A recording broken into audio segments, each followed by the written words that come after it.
గ్రామం అంటే ఇప్పుడు పాఠశాల ఆత్మకథలు చెప్తున్నారు కదా రచయిత గారు, కాబట్టి తను ఏం చెప్తున్నాడు అనమాట తన అనుభవం. ఓకేనా?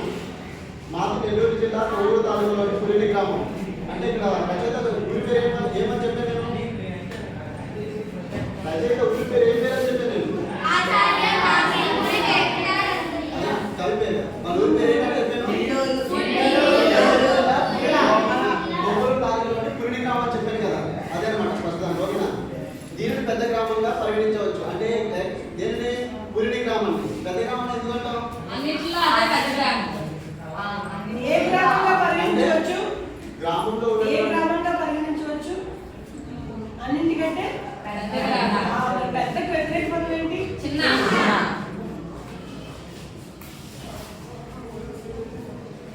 పులిని గ్రామం అంటే ఎక్కువ ఇల్లు ఉండేవి అన్నమాట.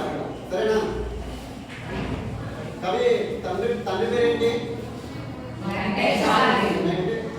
చాలి. ఓకే. తల్లి పేరేంటి? ఓకే. ఆ సంవత్సరం పేరేంటి? 1889వ సంవత్సరం పేరేంటి? చూడే కదా, సర్వదారి సంవత్సరం ఉద్దేశిత సప్తమి అంటే సర్వదారి సంవత్సరం అన్నమాట. 1889 సంవత్సరం. సరేనా? నా జన్మదినం అంటే రచయిత జన్మదినం అప్పుడు అనమాట. జన్మదినం అనే పదానికి అర్థం ఏంటి చెప్తారా?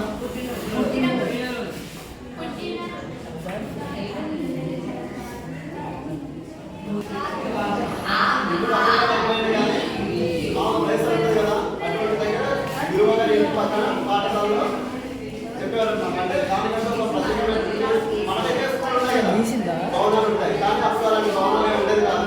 గురువు గారి ఇంటి పక్కనే చిన్న ఖాళీ ప్లేస్ ఉంటే అందులో పాఠశాలను బోధించారు అన్నమాట. అప్పుడు వాళ్ళు సేవ చేసి వాళ్ళు ఏం చెప్తే వాళ్ళు ఎలా ప్రవర్తిస్తుందో చూసి దాన్ని అనుసరించి విజ్ఞానాన్ని నేర్చుకున్నారు. ఓకేనా? కూడా వల్ల నేను ఎప్పుడో దగ్గర పాఠశాలలో ఉండేది, అందువల్ల ఎక్కువ మంది పిల్లలు ఉండేవాళ్ళు కాదన్నమాట. సరేనా?